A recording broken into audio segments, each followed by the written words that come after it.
Tips dari Allah, dari Rasul, cara kita supaya lebih sabar dalam menghadapi ujian, khususnya ujian perasaan.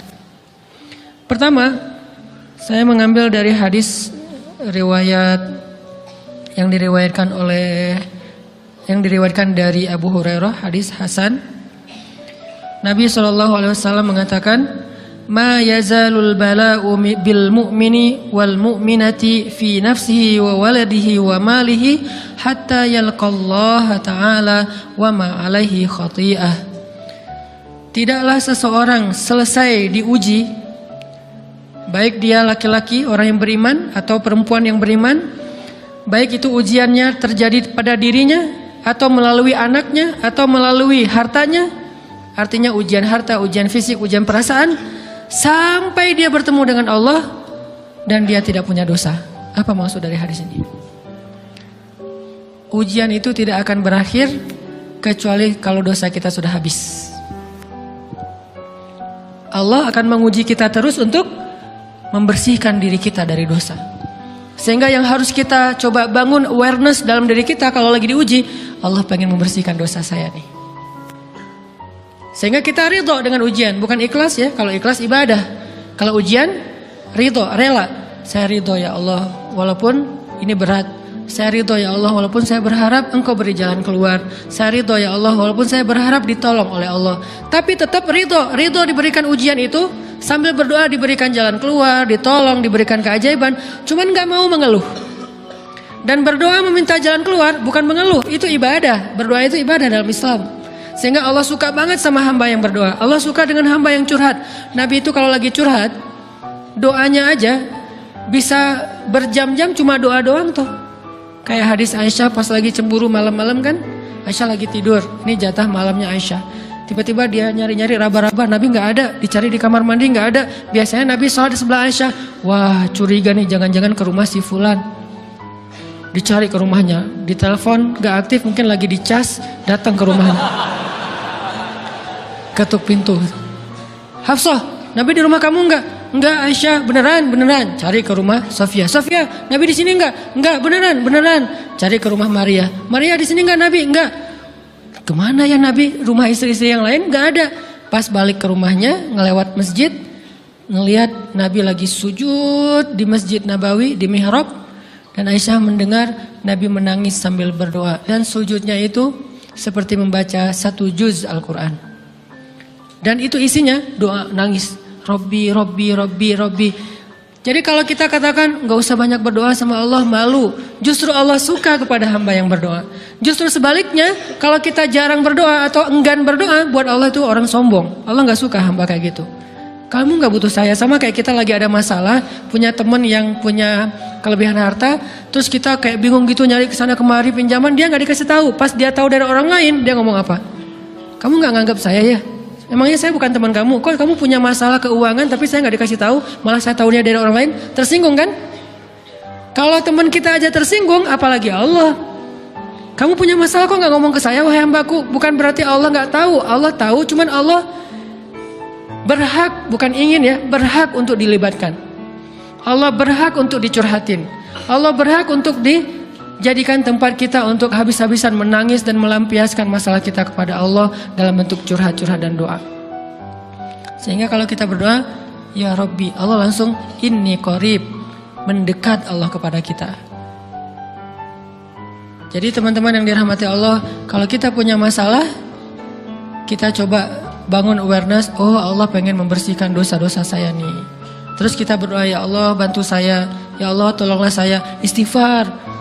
Saya kadang-kadang ngerasa nih, kalau ada dosa, ada kesalahan, ada kekeliruan yang saya lakukan misalnya gitu, kalau saya nggak kuat istighfarnya, bentar lagi akan diuji sama Allah. Ujinya macam-macam, alhamdulillahnya ujiannya masih ketahan. Pasti diuji sama Allah. Kalau istighfarnya nggak kuat, taubatnya tuh nggak kuat, langsung diuji sama Allah. Dan saya langsung sadar, oh benar berarti yang tadi nih lagi dihapus sama Allah nih. Perkencang lagi, perkuat lagi istighfar. Kenapa? Karena kalau istighfar kita kuat, berarti kan dosa kita dihapus dengan istighfar ya. Otomatis ujian kita durasinya berkurang. Makin kuat istighfar, makin berkurang. Kalau istighfarnya udah mantap, udah selesai, Allah cabut tuh ujian kita. diganti dengan kebaikan.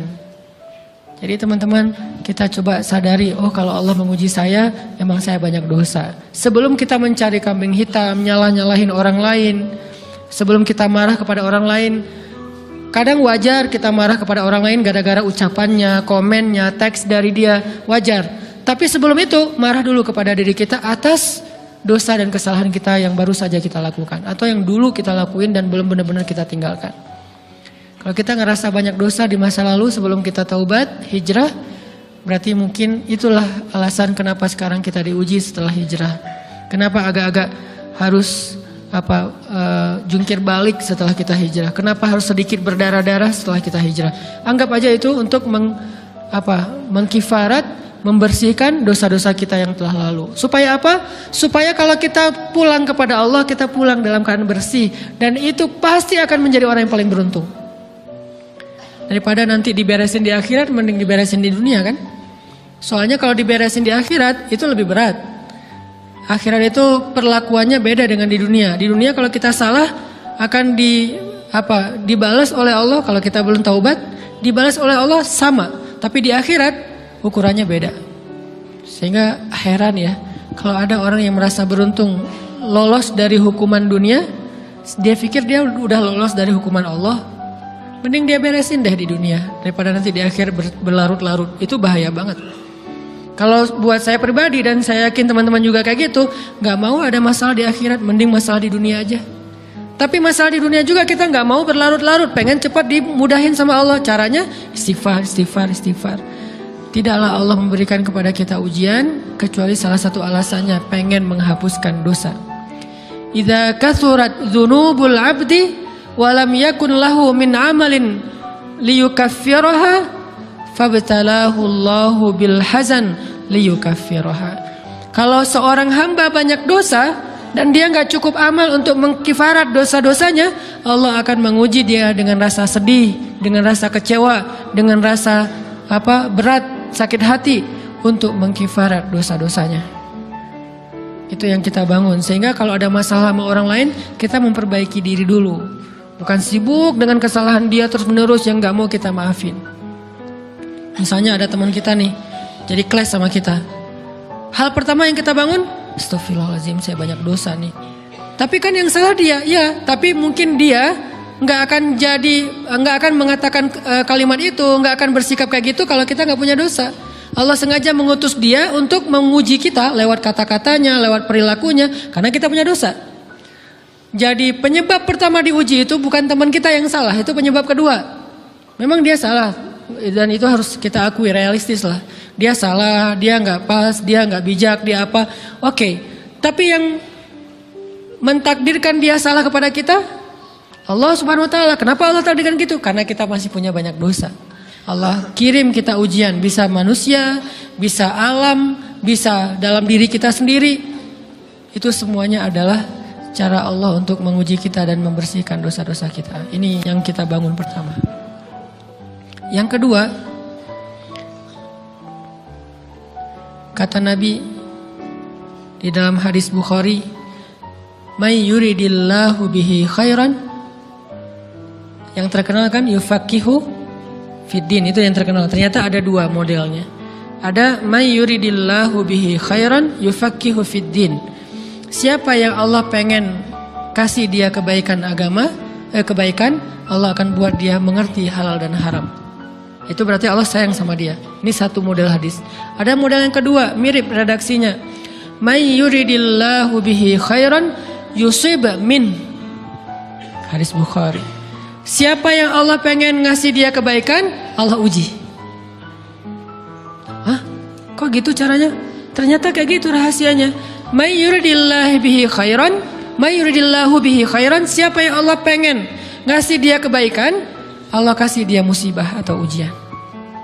Kenapa bisa seperti itu, Ustaz? Fa inna ma'al usri yusra, inna ma'al usri yusra. Seolah-olah Allah bilang di dalam ayat itu, kalau kalian mau dapat kemudahan, biasanya lewatnya kesusahan dulu. Kalau kalian pengen dapat keberuntungan, biasanya dapatnya kerugian dulu. Tapi keberuntungan dan kerugiannya pasti nggak sebanding. Keberuntungannya jauh lebih besar daripada kerugiannya. Kerugian itu kayak modal doang, DP. Jadi kalau kita mau dapat kejutan dari Allah, Allah kasih kita DP. DP-nya apa? Ujian. DP-nya musibah. DP-nya rasa nggak nyaman. Itu DP tuh. DP terhadap apa? DP dari Allah terhadap hadiah-hadiah besar yang Allah pengen ngasih ke kita setelahnya. Cuman banyak orang yang menolak DP ini. Sama kayak kita misalnya. Kalau kita mau ngasih dia hadiah, kita kasih dia kayak kejutan dulu. Dia lagi ulang tahun nih, disiram air dulu. Setelah itu dikasih hadiah-hadiah yang mahal. Rela nggak disiram air demi hadiah? Rela, udah siramin lagi aja. Kalau setelahnya ada hadiah. Yang kita nggak rela, kalau setelah disiram disuruh bersih-bersih sendiri dan gak dikasih apa-apa, kan nggak rela tuh. Berarti ini bab iman. Yakin nggak kalau Allah tetap ngasih hadiah? Kan sabar dan iman itu ternyata tahu aman, kembar. Kalau kita yakin Allah ngasih hadiah setelah ngasih kita DP ujian, ya kita akan sabar. Gak apa-apa deh, bentar lagi mau dikasih hadiah, digini-giniin juga gak masalah. Dibully, diapain sama Allah, biarin aja. Ya Allah saya sabar, kan bentar lagi mau dikasih hadiah nih. Ini masalah yakin. Tapi kalau kita gak yakin, apa sih maunya Allah gitu kan. Begitu kalimat ini keluar, maka yang muncul setelahnya adalah mengeluh, berputus asa, dan gak akan sabar menghadapi ujian. Ujian, kata Nabi, may yuridillahu bihi khairan, siapa yang Allah pengen kasih hadiah, siapa yang Allah pengen kasih kejutan, siapa yang Allah pengen kasih pertolongan, siapa yang Allah pengen kasih kebaikan, yusib min, Allah akan uji dia dulu. Ini sunnatullah. Sehingga kalau kita lagi diuji, yang kita lihat jangan ujiannya, apa setelah itu. Gimana ngelihatnya Ustaz, gak kelihatan? Dengan mata hati. Istafti qalbak, tanya kepada hatimu, kelihatan gak? Dengan mata hati. Gimana ngelihat dengan mata hati? Dengan iman, saya percaya Allah pasti ngasih kebaikan setelah ini. Orang Allah sendiri yang ngomong, gak ada satu huruf pun di Al-Quran yang salah. Apalagi satu ayat, apalagi dua ayat. Fa inna ma'al usri yusra, ditegesin lagi. Inna ma'al usri yusra. Tapi usr dulu, baru yusr. Dikasih kesusahan sedikit, dikasih kemudahan yang banyak. Dikasih kesusahan sedikit, dikasih kemudahan yang banyak. Ini yang kita coba bangun, tajdidul iman. Bangun memperbarui yakin. Sehingga ketika kita diuji, sedih, wajar. Mengaduh sedikit, bukan mengeluh ya. Kalau mengeluh kan nyalahin Allah. Kalau ngaduh, yang namanya orang dicubit kan, itu ngaduh. Tapi kalau, apa sih maunya Allah? Nah itu ngeluh. Antara mengadu dengan mengeluh berbeda. Mengadu, itu manusiawi. Sedih, itu manusiawi. Air mata, bahkan bukan hanya manusiawi, itu rahmat dari Allah. Orang yang gak bisa menangis itu yang bahaya. Kalau kita masih bisa menangis, berarti kita masih peka hatinya. Bukankah anak kecil paling sering menangis? Berarti hatinya peka. Siapa lagi setelah ini anak kecil yang paling sering menangis? Cewek. Cowok itu emang gak punya perasaan, makanya jarang nangis. Cewek dikit-dikit nangis, jangan bilang, cemen banget sih nangis, cengeng apa? Enggak, karena dia perasaannya lebih peka dari kita. Itulah kenapa Allah menitipkan bayi kepada perempuan. Kalau dititipin ke laki-laki, hancur. Di balik kepekaan perempuan, di balik sensitifnya perempuan, di balik perasaannya yang luar biasa, di situ Allah Subhanahu wa taala menitipkan amanah, dia yang paling baik dalam merawat bayinya. Perempuan secara umum mungkin lebih banyak bicara daripada laki-laki ya. Walaupun ada orang yang perempuan pendiam banget, ada yang nggak ngomong sama sekali, misalnya diem-diem aja, ada. Tapi secara umum perempuan lebih banyak berucap daripada laki-laki. Emangnya ini kekurangan? Bukan. Ini kelebihan. Kalau dia berikan itu dalam hal yang tepat. Apa yang tepat? Mendidik anak. Justru karena perempuan banyak ngomong, lebih baik dalam mendidik anak daripada laki-laki. Laki-laki itu kurang mendidik, kurang mengedukasi kepada anak dengan usia tertentu karena dia jarang memahamkan. Salah hanya marah, salah hanya ditegur. Kalau ibunya jelasin, gini sebelum tidur ibunya yang ceritain banyak cerita. Saya sendiri ngalamin. Sering mana seorang ayah sama ibu interaksi sama anak dalam bentuk verbal. Sering ibu. Jadi menangis itu rahmat dari Allah. Gak apa-apa, nangis aja. Dan itu tidak disebut mengeluh. Kamu kok nangis sih? Kan orang Islam harus sabar. Emangnya nangis dengan sabar itu bertolak belakang? Sabar tetap sabar. Ya nangis jalan aja terus nangis. Nangis pakai nangisnya nggak cuma nangis doang, emotikonnya juga nangis, berderai-derai gitu. Sampai air matanya menggenang gitu kan ya. Boleh lah. Ditambah lagi dengan visual menangisnya, posting bahwa dia lagi tertusuk duri dengan postingan kaktus atau apalah. Dia pengen share ke semua orang bahwa saya sedang sedih. Sehingga nanti ketika ada orang yang menghibur dia dengan sedikit kata-kata yang sabar ya segala macam, wah makin berderai-derai. Itu belum jadi. Kecuali dia keluarkan kata-kata mengeluh, baru dia disebut orang yang banyak mengeluh, berputus asa. Kalau mengaduh, wajar. Walaupun ada nabi udah diuji berat nggak mau mengaduh, apalagi ngeluh. Zakaria digergaji, mengadu aja nggak. Kenapa? Karena kata malaikat, kalau kamu mengaduh sedikit aja, maka Allah Subhanahu Wa Taala akan menghancurkan kaum ini. Dia kasihan kepada kaumnya, nggak mau mengaduh. Satu-satunya orang yang kita tidak boleh mengaduh hanya orang tua. Atau itu mengeluh kalau untuk orang tua. Kalau yang lain nggak disebut mengeluh. Kalau ke teman, malas nggak apa-apa. Jangan sering-sering tapi. Apaan sih? Ke teman boleh. Tapi ke orang tua, saja itu bukan lagi mengadu, itu sudah mengeluh. Khusus untuk orang tua. Kalau di antara manusia.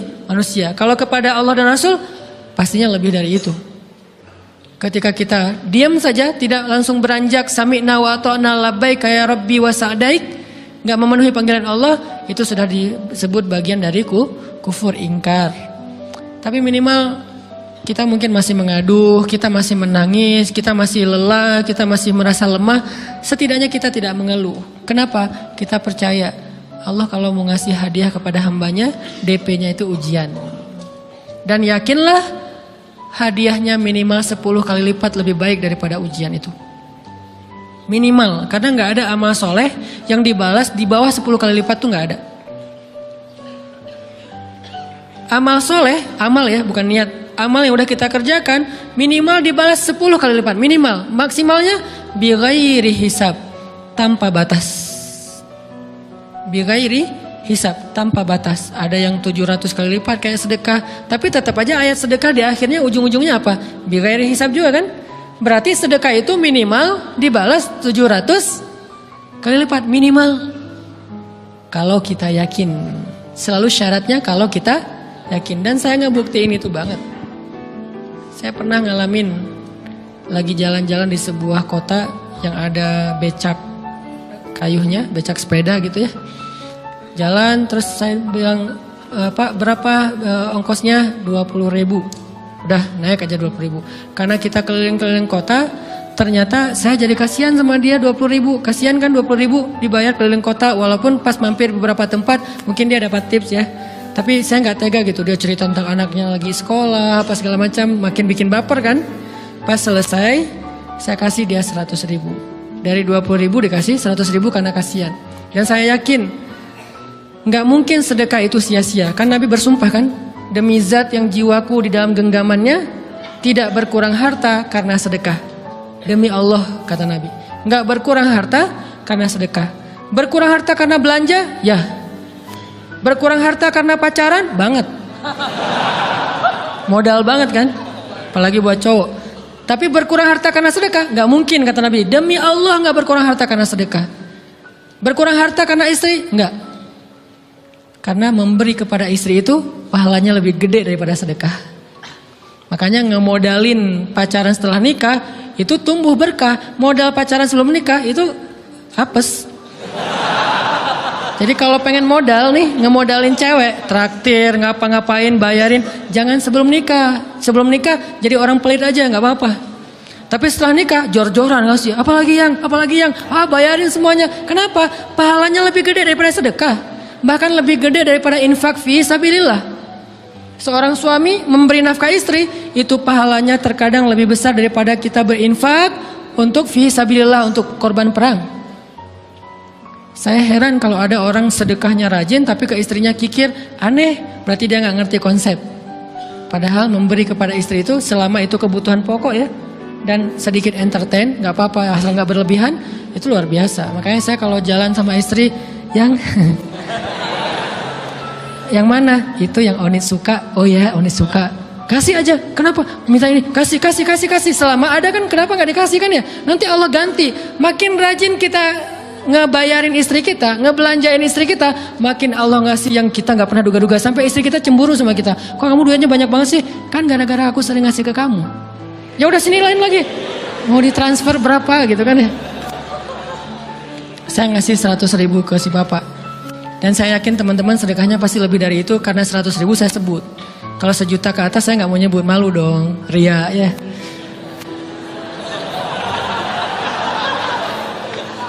Sebenarnya nggak pernah sih. 100.000 deh, karena kan kecil. Saya kasih 100.000. Ternyata begitu saya kasih 100.000, dia doa. Nah ini nih pentingnya sedekah ke orang yang membutuhkan tapi nggak minta-minta. Dia tulus. Dia langsung doa, ya Allah Pak, mudah-mudahan rezekinya lancar, berkah, bertambah dan segala macam, bahagia keluarganya. Doa-doa ini semuanya dikabulkan dalam hitungan hari. Pertama, bertambah bahagia rumah tangganya, dapat kecupan dari istri. Dia nganggap suami saya cowok banget sih. Mulai 1 nih. 2, demi Allah, selang 15 jam kalau nggak salah, karena waktu itu malam, besok paginya ada orang yang ngejar-ngejar saya pengen ngasih hadiah. Ustadz, saya pengen ketemu Ustadz. Maaf, saya nggak bisa ketemu sekarang, lagi rush, lagi tight schedule, gitu-gitulah, sok-sok gaya nggak jelas gitu ya. Terus Ustadz, saya pengen banget ketemu. Dia nggak ngomong pengen ketemu apa. Kalau dia bilang mau ngasih duit kan langsung saya prioritaskan kan ya. Berhubung dia nggak ngomong, ya udahlah, saya sosok jual mahal gitu. Tapi yang namanya rezeki kan gimana kita tolak, dia datang kan. Saya nolak. Pokoknya sebentar aja, 5 menit nggak akan ganggu waktu Ustadz. Ya udah besok pagi ya pas breakfast gitu. Pakai gaya-gaya dikit breakfast. Pas breakfast, oh ya siap Ustadz. Jam berapa? Jam 8. Udah janjian jam 8. Mungkin orangnya nih dengar live streaming, Pak jazakumullah khair jaza. Makasih banyak, mudah-mudahan Allah tambahkan rezekinya. Terus beliau besok mau flight ke luar kota jam 8. Akhirnya ngubungin lagi malamnya, Pak Ustadz maaf gak bisa ketemu besok karena saya jam 8 itu jadwal terbang. Oh ya udah nggak apa-apa, seneng dong saya nggak jadi ketemu kan. Tahu gitu kan nyesel saya tuh, seneng. Besok pagi jam 6, Pak Ustadz alhamdulillah ternyata penerbangan saya di delay ke jam 11. Allah delay penerbangannya demi ngasih rezeki buat saya. Kan luar biasa kan? Ini hikmah kepedean saya, kegeeran kepada Allah gitu. Di delay demi saya. Kan kadang-kadang GR ya di depan Allah ya. Robbi akroman kan gitu ayatnya. Allah memuliakan saya dengan istighfar tetap. Akhirnya saya bisa ketemu Ustaz. Saya nggak baca WA-nya, terlambat baca, baru baca jam 8. Dia udah mulai agak putus asa, kayaknya udah gak mungkin ketemu nih. Jam 8 pas saya baca, ternyata orangnya nggak di delay. Ya udah saya balas, ya udah sekarang saya tunggu ya jam 9. Maaf cuma sebentar. Nggak apa-apa Ustaz, 5 menit. Datang dia. Datang ngasih apa coba? Ngasih duit 200 juta. Demi Allah. Cuman berselang beberapa jam, saya tolak-tolak. Tahu gitu Pak, datang malam ini aja.